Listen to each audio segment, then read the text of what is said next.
자, 오늘 말씀 들어가기 전에 제가 한 가지 말씀드릴 테니까 제가 시킨 대로 좀 해주십시오. 지금부터 조용히 눈을 좀 감아보십시오. 그리고 여러분이 지금까지 살아온 인생을 한번 돌아보는 시간을 잠깐 가집니다. 여러분의 나이가 얼마 됐건 그런 것은 전혀 관계없습니다. 지금까지 여러분이 살아온 인생을 그림으로 그리는데 나무로 그려보십시오. 나무로 자기 인생 나무를 한번 그려보십시오. 이제 어떤 그림이 그려지는지 여러분의 머릿속에 상상 속에 그 그림이 보여질 것입니다. 나이에 따라서 여러분의 나무도 또 상태도 달라 보이겠죠. 상상 속의 그림으로 나타난 여러분의 인생 나무는 어떤 모습입니까? 이제 눈을 뜹시다. 자, 여러분이 본 여러분의 인생 나무 모습이 어떻습니까? 건강하면서도 가지가 쭉쭉 뻗어 있고 열매를 주렁주렁 많이 맺은 그런 나무입니까? 아니면 가지도 열매도 초라하고 부실한 그런 모습의 나무입니까? 어떤 모습이 됐건 간에 우리가 지금 눈을 감고 그려본 우리 인생 나무는 그냥 생뚱맞은 그림이 아니고 어떻게 보면 우리가 지금까지 살아온 삶의 행적을 나타내는 우리의 자화상이라고도 볼 수 있습니다. 여러분이 본 그 인생 나무 그림이 여러분이 만족할 만한 건강하고 아름답고 멋진 나무라면 좋겠는데 만약 그게 아니고 가지도 열매도 부실한 그런 모습이었다면 이제 우리가 그 그림을 좀 바꿔봐야 하지 않겠습니까? 이 그림은 충분히 바꿀 수가 있습니다. 그냥 우리 상상 속에서 우리 마음대로 그림을 바꾸라는 뜻이 아니라 앞으로 남은 우리의 인생을 어떻게 사느냐에 따라서 이 그림은 또 달라질 수 있기 때문에 그렇습니다. 오늘 본문을 통해서 인생을 아주 멋지게 산 한 남자의 나무 그림을 우리는 보고 있습니다. 바로 요셉이라는 사람의 인생 나무인데요. 오늘 본문에 있는 이 내용은 창세기 49장은 아버지 야곱이 죽기 전에 12아들을 불러서 축복기도 해주는 내용입니다. 그 중에서 오늘 본문에 읽었던 22절부터 26절까지는 그 12아들 중에서 11번째 아들인 요셉, 요셉에 관한 축복기도 내용이 나와 있습니다. 야곱이 자기가 사랑하는 요셉을 축복할 때에 그냥 편애하는 마음으로 막 한 것이 아닙니다. 그가 요셉이 살아왔던 그 인생에 부응하는 그런 축복기도를 해준 것을 우리가 보게 됩니다. 그런데 그림으로 보자면 야곱이 요셉에게 축복한 내용은 요셉의 인생은 한마디로 담장을 넘는 가지였다. 바로 그런 모습이었다라고 그렇게 성경은 말하고 있습니다. 요셉의 인생 나무, 이제 여러분의 인생 나무와 한번 비교해 보십시오. 요셉의 인생 나무를 보니까 무성한 가지가 담장을 넘었다. 그리고 자세히 보니까 그 옆에는 샘이 있더라. 샘 곁에 있는 나무에서 많은 가지가 있는데 그 중에 특별히 유독 눈에 띄는 그런 무성한 가지가 있더라. 그게 담장을 뻗어서 넘어가고 있는데 그 가지가 바로 12아들 중에 요셉의 인생이었다. 그렇게 야곱은 말하고 있습니다. 이제 저는 이 나무 그림을 보면서 내 인생 나무도 이러면 얼마나 좋을까 이제 그런 생각을 해봤습니다. 여러분은 어떤 생각이 드십니까? 요셉의 인생 그림 나무를 보면서 정말 부럽다는 생각이 들지 않습니까?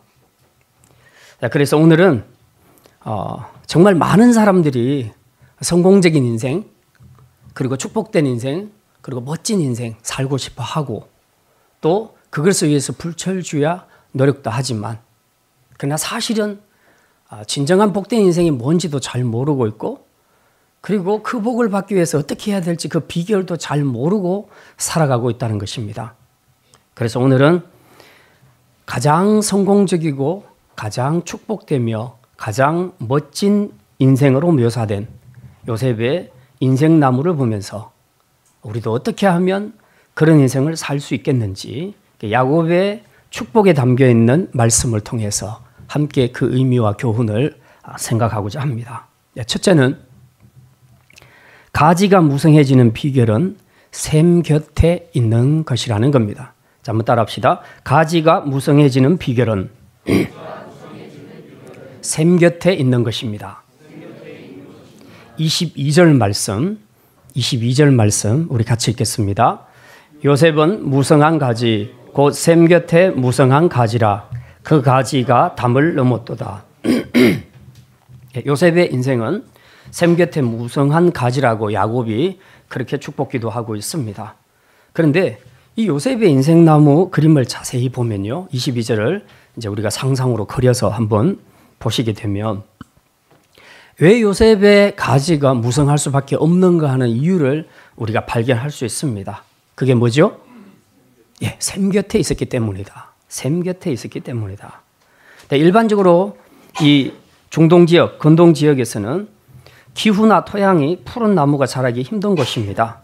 강수량이 적고 그리고 사막지대라서 물이 절대적으로 부족해서 그런 곳에는 푸른 나무가 자라기가 어렵습니다.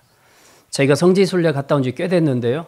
그때 가보니까 정말 그 중동 지역은 가는 곳마다 거의 황토 땅입니다. 푸른 나무, 푸른 숲을 찾아볼 수가 없습니다. 그런데 유독 이스라엘만 그 황토 땅 가운데도 몇몇 푸른 나무들을 볼 수 있는데 워낙에 이스라엘이 돈이 많아서 이제 다 이게 수로를 끌어와서 사막에다가 나무를 심고 이제 물을 공급을 합니다. 그랬더니 이스라엘은 그래도 가끔씩 푸른 나무들이 보이고요. 북쪽 갈릴리 쪽으로 올라가게 되면 푸른 숲까지 볼 수 있습니다. 그쪽은 사막지대가 아니기 때문에 그렇습니다. 그런데 그 외의 나라는 가보면 전부 다 황폐한 땅입니다. 그냥 전부 그냥 누런 황토 땅, 사막지대입니다. 이런 곳에서는 정말 나무가 무성하기 어렵고 그리고 잎이 푸르기가 어렵습니다. 자, 그런데 오늘 본문에 보니까 야곱의 가지는 그렇지 않았다는 것입니다. 오히려 그런 것과 관계없이 요셉의 가지는 무성했다라고 그렇게 말합니다. 왜냐하면 그 나무 가지가 샘 곁에 있기 때문이라 그렇게 말합니다. 자, 이 말씀 보면 생각나는 말씀이 있죠. 시편 1편에 보면 복 있는 사람은 그 이야기하면서 저는 시냇가에 심은 나무와 같다. 그래서 사시사철 푸르다. 그 잎이 푸르름을 자랑한다. 이제 이 말과 같은 내용이지요. 왜냐하면 시냇가에 샘 곁에 심어진 나무는 뿌리가 물줄기에 닿아 있기 때문에 언제든지 충분히 수분을 빨아들입니다. 그러니까 아무리 비가 오지 않아도 그 잎은 푸르고 그 가지는 무성해질 수밖에 없는 것이죠. 이게 바로 요셉의 인생이라는 겁니다. 근데 실제로 우리가 요셉의 이야기를 쭉 보면요, 무성한 가지가 되기는 굉장히 힘든 환경 속에서 살아왔습니다. 우리가 알다시피 요셉이 17살 때까지, 형들에게 팔릴 때까지는 정말 아버지에게 사랑받는 행복한 삶을 살았죠. 그러나 형들의 시기와 미움을 받으면서 애굽으로 팔려가는 그 순간부터 야곱의 인생은 행복 끝 그리고 고난 시작, 그런 인생이 시작이 됐습니다. 그 이후로 이 요셉은 애굽으로 가서 보디발이라는 사람의 집에 들어가게 되는데 거기서도 요셉이 워낙 미남이어서 미남 청년이라 보디발의 아내가 늘 마음에 두고 있었습니다. 그래서 유혹을 했는데 요셉이 절대로 넘어가지 않죠. 믿음의 정절을 잘 지켰습니다. 대신 그 대가로 요셉은 성추행 혹은 성폭행자라는 그런 누명을 쓰고 감옥살이를 하게 됩니다. 생각보다 꽤 긴 감옥 생활을 하게 되죠. 자, 이렇게 요셉의 삶의 여정이 힘든데도 불구하고 야곱은 요셉의 인생을 평가할 때 무성한 가지라 그렇게 평가하고 있습니다. 그 이유는 아까도 말씀드렸던 것처럼 요셉의 가지는 샘 곁에 있었기 때문이다 그렇게 말합니다. 그렇다면 구체적으로 샘 곁에 있다는 것이 무슨 말이냐, 이제 그 의미를 우리가 좀 찾아봐야 되겠습니다. 자, 39장, 오늘 본문 49장을 봤는데요. 거기 표시를 좀 해놓으시고 39장을 우리가 잠깐 보겠습니다. 39장 2절과 3절을 봅니다. 지금 이 대목은 요셉이 보디발의 집에 종으로 들어갔을 때 이야기입니다. 2절과 3절만 같이 읽겠습니다. 여호와께서 요셉과 함께 하심으로 그가 형통한 자가 되어 그의 주인 애굽 사람의 집에 있으니 그의 주인이 여호와께서 그와 함께 하심을 보며 또 여호와께서 그의 범사에 형통하게 하심을 보았더라. 예. 지금 요셉이 보디발의 집에 종으로 들어갔음에도 불구하고 지금 요셉과 하나님이 함께 하셨다. 그 다음에 39장 뒤로 조금 넘어가서요. 21절 39장 21절 같이 읽겠습니다. 여호와께서 요셉과 함께 하시고 그에게 인자를 더하사 간수장에게 은혜를 받게 하심에 지금 이 대목은 뭐냐면 보디발의 아내의 유혹을 뿌리치다가 누명을 쓰고 감옥에 들어갔을 때 일입니다. 지금 요셉의 일생에서 아마 제일 힘들었던 두 가지 사건을 말하라면 이 사건이라고 말할 수가 있죠. 이 두 가지 상황, 형들에게 팔려가는 상황 그리고 감옥에 들어가는 상황, 이 두 가지라고 볼 수 있는데 이 두 상황을 보면 아무리 믿음이 좋은 사람에도 참 낙심하기 쉽고 절망하기 쉬운 그런 상황입니다. 웬만한 사람이라면 이런 상황이라면 하나님 앞에 원망하고 불평을 했을 것입니다. 하나님, 왜 나에게 이런 시련을 주십니까? 나는 하나님의 뜻대로 믿음으로 살려고 했는데 왜 나에게는 이런 억울한 일, 이런 일들이 자꾸만 생깁니까? 충분히 믿음으로 살았다고 생각하는 사람일수록 더 당당하게 하나님 앞에 불평할 수 있는 그런 상황입니다. 그런데 요셉은 절대로 그렇지 않았다는 겁니다. 우리가 창세기 성경 특별히 요셉의 이야기를 다 훑어봐도 요셉이 하나님 앞에서 원망했다, 불평했다 이런 기사가 하나도 나와 있지 않습니다. 요셉은 어떤 상황 속에서도 하나님을 의지했고 말씀대로 자신의 믿음과 정절을 지켰습니다. 그랬더니 하나님도 그 믿음에 부응하셔서 늘 요셉과 함께 하셨고 그를 형통하게 해주셨다라고 성경이 기록하고 있습니다. 이게 바로 가지가 샘 곁에 있을 때 무성해진다 하는 말씀의 진정한 의미라는 것입니다. 그러면 실제로 요셉의 생이 어떻게 무성한 가지였는지, 구체적으로 하나님이 어떻게 요셉을 축복하셨는지 우리가 잠깐 보도록 하겠습니다. 다시 49장입니다. 아까 봤던 본문 49장 23절, 24절, 23절과 24절 우리 같이 읽겠습니다. 활 쏘는 자가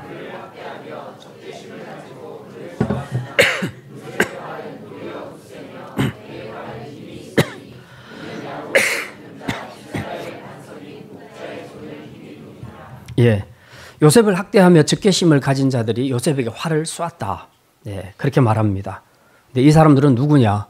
예, 요셉을 팔았던 형들을 이야기하고 있습니다.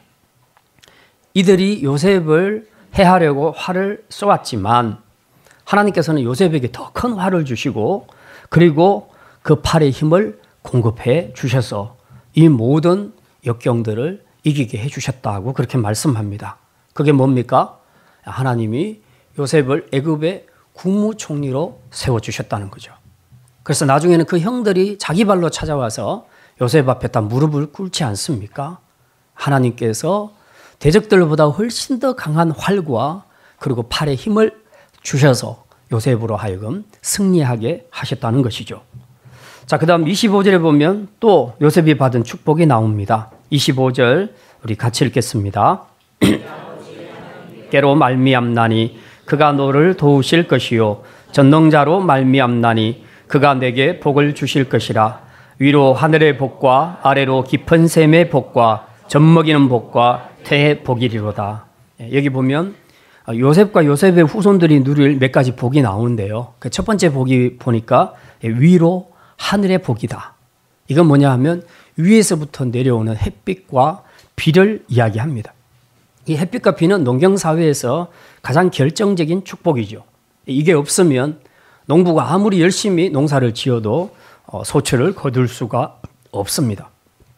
두 번째가 보니까 아래로는 깊은 샘의 복을 받았다고 하는데 이거는 무슨 말이냐? 우물을 파서 나오는 그런 물을 말합니다. 우리나라에서는 웬만큼 땅을 파면 이제 물이 솟아 나오는데 팔레스타인 땅은 그렇지 않습니다. 그것은 매우 물이 귀하고요. 그리고 땅을 파도 물이 잘 안 나오는 지역들도 많이 있습니다. 우리가 후원하는 탄자니아 선교사님도 지금 물을 파는 기계를 사가지고 엄청 뚫었는데 아직 물을 못 뚫어서 굉장히 힘들어하는 그런 상황이 있습니다. 아무튼 이런 지역에서 그 우물을 팠는데 샘이 솟아난다는 것은 이건 정말 하나님의 크신 은혜다. 하나님의 크신 축복이다. 라고 그렇게 생각을 했던 거죠. 어쨌든 이 물이 있어야 사람도 살고 짐승도 살 수 있으니까 깊은 샘의 복이 얼마나 큰 축복인가. 이걸 요셉이 누렸다는 것입니다. 요셉과 요셉의 후손이 누릴 거라는 거죠. 자, 그 다음 보니까 젖먹이는 복과 태의 복을 받는다. 이게 말하자면 후손의 복, 자녀의 복을 이야기합니다. 사실 지금 이 시대에도 우리가 복을 이야기할 때 빼놓지 않는 것이 자녀 축복입니다. 흔히 세상 사람들이 그렇게 말하죠. 나이가 들고 그렇게 되면 남는 것은 우리 인생에서 자기 자식밖에 없다. 자기 자식 자랑밖에 없다라는 그런 말을 많이 합니다. 그래서 그런지 자식이 없거나 혹은 있어도 별로 내세울 게 없다고 생각되는 부모들은 왠지 이제 풀이 죽는 그런 모습들을 우리가 많이 보는데요. 그만큼 세상에서도 자녀 복이 크다는 것을 말하고 있습니다. 근데 이 요셉의 가정은 이런 자녀의 축복까지, 심지어 태의 축복까지 받게 된다고 그렇게 말씀하고 있습니다. 그래서 요셉이 받게 될 축복이 얼마나 큰지 야곱은 26절에서 이렇게 정리를 하고 있습니다. 26절 말씀 같이 읽겠습니다. 내 아버지의 축복이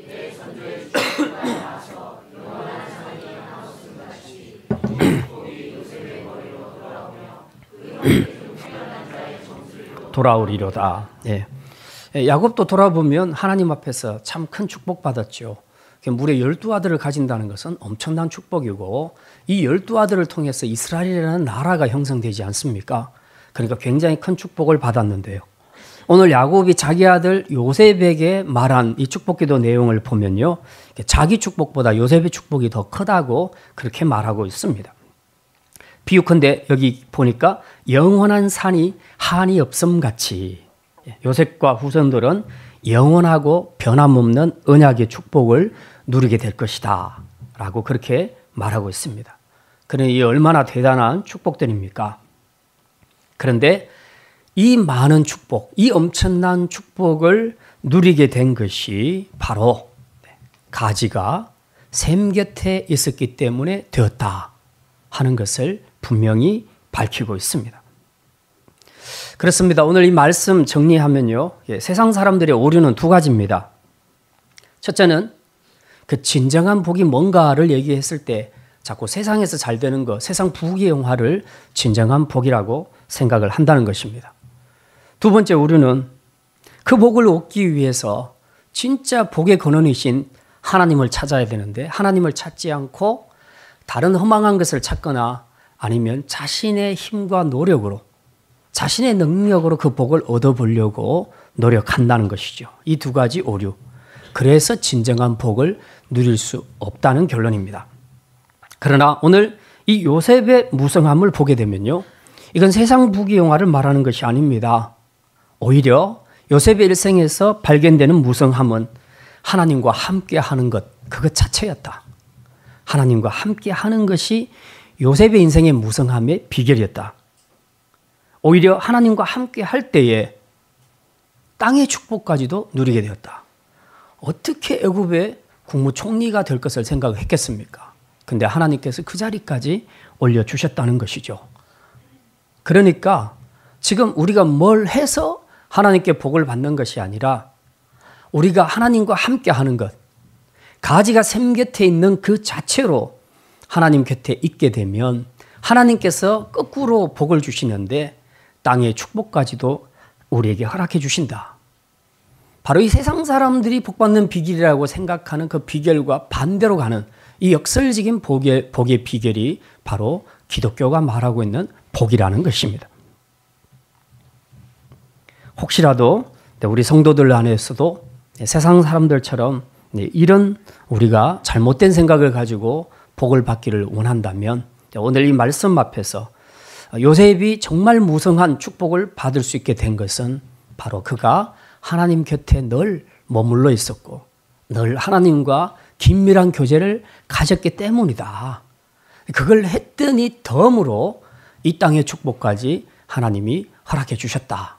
네, 그런 원리를 가지고 우리가 새해에는 정말 하나님 곁에서 단단히 붙어서 주님과 함께 긴밀한 교제를 나눌 수 있는 그런 복된 성도들이 다 되시기를 주님의 이름으로 축원합니다. 자, 두 번째 말씀입니다. 마지막 두 번째 말씀. 담을 넘는 가지는 타인에게 복을 흘러보내는 삶입니다. 한번 따라합시다. 담을 넘는 가지는 타인에게 복을 흘러보내는 삶입니다. 22절 말씀 우리 다시 한번 읽겠습니다. 요셉은 무성한 가지 다시 한번 읽겠습니다. 요셉은 무성한 가지 곧 샘 곁에 무성한 가지라 그 가지가 담을 넘었도다. 예.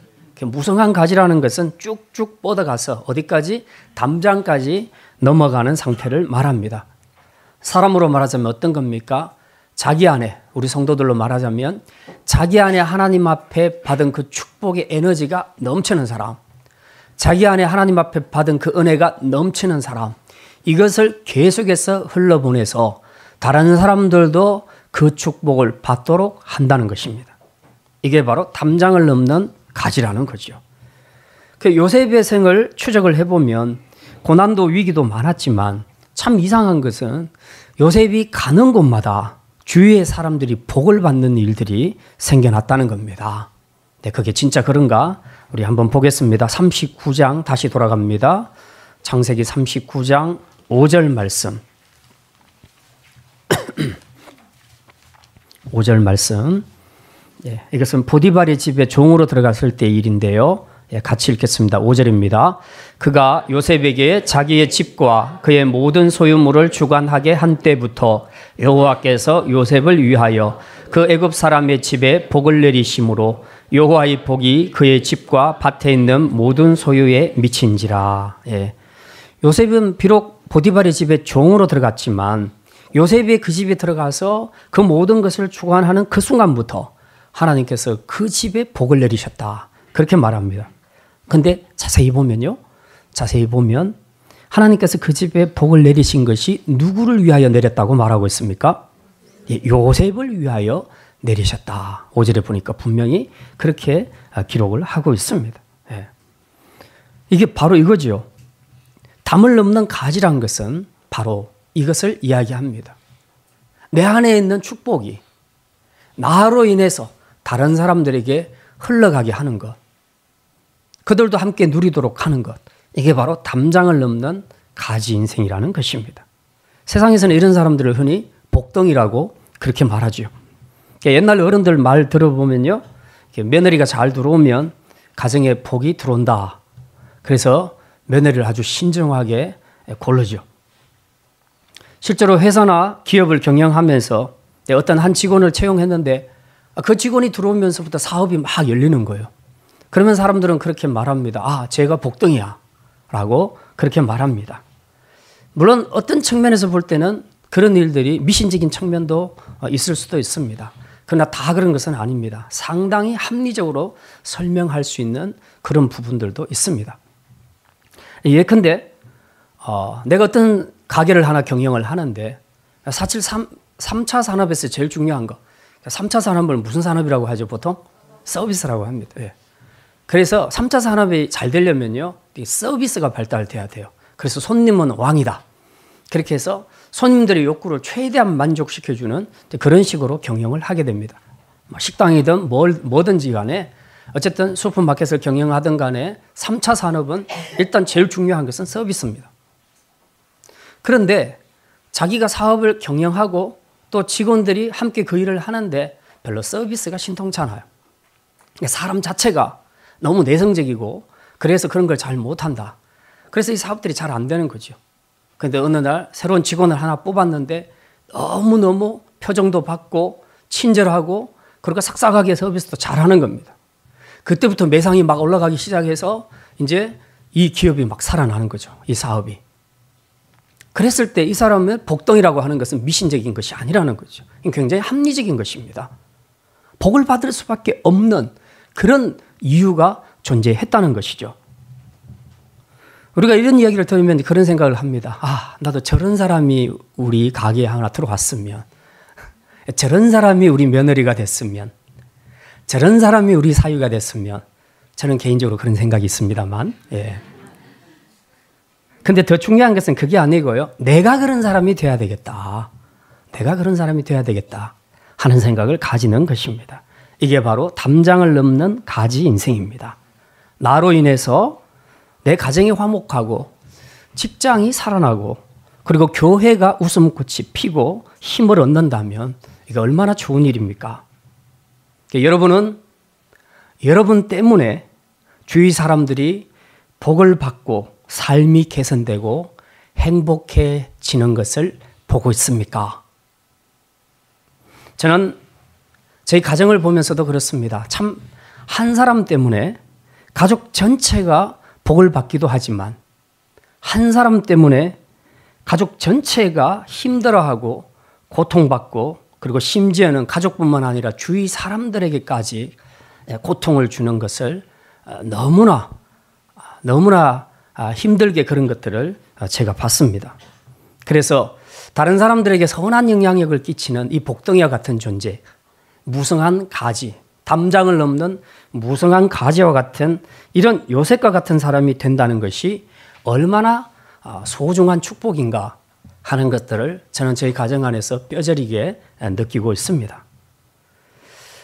그런 점에서 전 저희 어머니가 굉장히 감사하고요. 그리고 저희 어머니를 생각할 때 참 담장을 넘는 가지가 아닌가 저는 그런 생각을 합니다.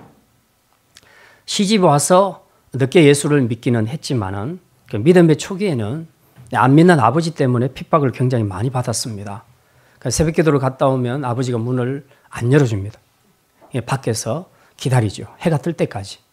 근데 문제는 겨울입니다. 겨울에는 너무 춥잖아요. 새벽에 갔다 오면. 근데 문을 안 열어주는 거죠. 이제 동이 트고 그리고 가족들이 일어나서 문 열어줄 때까지 어머니는 계속 밖에서 떨고 있는 거죠. 그래도 절대로 새벽 기도를 포기하지 않았습니다. 그리고 남편을 위해서 자식을 위해서 열심히 기도했고 복음으로 잘 섬겼습니다. 그랬더니 결국 우리 가정이 한 사람도 빠짐없이 전부 마지막 저희 형님 돌아가실 때까지 예수님 영접하고 가셨으니까 한 사람도 빠짐없이 다 구원받는 그런 축복의 역사를 맛보게 됐죠. 근데 그 정도가 아니고요. 저희 아버지 형제가 4형제인데 그중에 세 번째 빼고는 전부 세 가정이 전부 전 가족이 구원을 받았습니다. 저희 어머니 때문에. 그러니까 이 정도면 정말 담장을 넘는 가지가 아닌가 저는 그런 생각을 합니다. 이번 주에 여러분이 요셉의 이야기를 혹시 읽으시게 되면 왜 요셉을 담장을 넘는 무성한 가지라 하는지 우리가 그 이유를 확실하게 발견할 수 있습니다. 요셉은 가는 곳마다 그의 성실하고 신실한 삶을 통해 하나님의 축복을 주위 사람들에게 가져다 붓는 축복의 통로로 살았습니다. 보디발의 집에서 섬길 때 보디발의 가정 구석구석에 복을 나누어 주더니 억울하게 누명을 쓰고 감옥 안에 들어갔어도까지 그는 다른 죄수들에게 친절을 베풀고 희망을 주면서 하나님이 함께 하시는 인생이 얼마나 복된 것인가 하는 것을 감옥 안에서도 보여줬다는 거죠. 그래서 간소장이나 또 죄수들까지라도 요셉을 볼 때 그냥 보지 않았습니다. 항상 하나님과 결부해서 봤습니다. 아, 쟤는 뭘 하든지 간에 항상 하나님이 함께 하시구나. 근데 이걸 보게 되면 그 사람들의 마음속에 요즘으로 말하자면 교회 가고 싶은 마음이 생기지 않겠습니까? 바로 이런 것이죠. 이게 바로 담장을 넘는 가지다. 그리고 후에는 애굽의 국무총리가 되어서 당시 중동 지역에 세계 경제 대공황이 일어났잖아요. 7년 동안 흉년이 찾아와서 그 지역의 모든 나라들이 전부 굶어 죽게 되었습니다. 그런데 요셉은 그걸 미리 알고 하나님께 계시를 받아서 미리 알고 그것을 잘 준비해서 애굽만 살려낸 것이 아니라 어쨌든 중동 나라에서 사러 올 때, 곡물 사러 올 때 그거 다 팔았지 않습니까? 그래서 애굽은 돈 받아서 부자 되고 그 사람들은 굶어 죽지 않고 이 곡물을 받아가서 또 살게 되고, 그러니 이게 얼마나 큰 축복입니까? 결국 요셉의 인생은 이렇게 돌아보면요, 하나님 앞에서 그 자기 안에서 축복이 머무는 그런 인생이 아니라 정말 자기 안에 있는 은혜와 축복과 생명이 담장을 넘어 뻗어서 이웃과 그리고 열방에까지 나아갔던 것을 우리가 보게 됩니다. 그리고 구원사적으로 볼 때는 진짜 중요하게 쓰임 받는데요, 이 흉년 사건을 통해서 그 야곱의 가족들 75명을 전부 애굽 땅 고센으로 데리고 오죠. 그리고 400년 동안 그 애굽의 노른자리라고 할 수 있는 그 땅에서 430년 동안 하나님께서 자기 백성을 200만 명으로 300만 명으로 그렇게 양육하지 않습니까? 무슨 뜻입니까? 이걸 통해서 나중에 이 통째로 옮겨서 가나안 땅으로 옮겨서 거기서 신정국가를 시작하지 않습니까? 이게 바로 하나님 나라거든요. 이 일에 요셉이 얼마나 구원사적으로 크게 쓰임 받았는가 하는 것을 생각한다면 이게 담장을 넘는 정도가요, 그냥 조금 이웃집에 넘어가는 정도가 아니라 이게 열방까지 하나님 나라를 세우는 데까지 쓰임을 받았다는 것이죠. 그러니까 이게 얼마나 큰 축복인가. 하나님께 복받은 복덩어리들은 가는 곳곳마다 그 복이 이웃에게로 흘러 넘치게 해야 합니다. 성공의 열매는 언제나 내 안에 머물러 있으면 안 되고 담장을 넘어가야 합니다. 내가 은혜를 받았으면 우리의 가족들에게 은혜를 나누어야 합니다. 내가 기쁨을 얻었으면 내 자녀들에게도 기쁨을 나눠줘야 하고, 내가 속한 직장과 이웃과 우리가 사는 공동체에도 함께 이 은혜와 축복을 나누도록 해야 합니다. 그래서 내가 받은 축복을 저들이 함께 공유할 때 바로 그 삶이 담장을 넘는 가지의 삶이다 하는 것을 우리가 다시 한번 생각하고, 새해는 우리 모두가 다 하나님 앞에서 이 담장을 넘는 가지로 살아갈 수 있기를 바랍니다. 이제 말씀을 마칩니다. 오늘 특별히 샘물교회 17주년 기념일을 맞아서 우리 샘물교회와 또 우리 모든 속한 성도들이 요셉처럼 이제 우리가 받은 은혜와 축복이 우리 안에서 머무르는 그런 근시안적인 삶이 아니라 우리의 담장을 넘어서 나와 접촉하는 많은 사람들에게 실제적인 복이 공유될 수 있도록 축복의 통로로 담장을 넘는 가지로 살아갈 수 있기를 바랍니다. 그래서 우리로 인해서 더 많은 사람들이 우리와 동일한 구원의 기쁨을 누리고 삶에서 하나님이 함께 하시는 축복을 누릴 수 있기를 주님의 이름으로 축원합니다.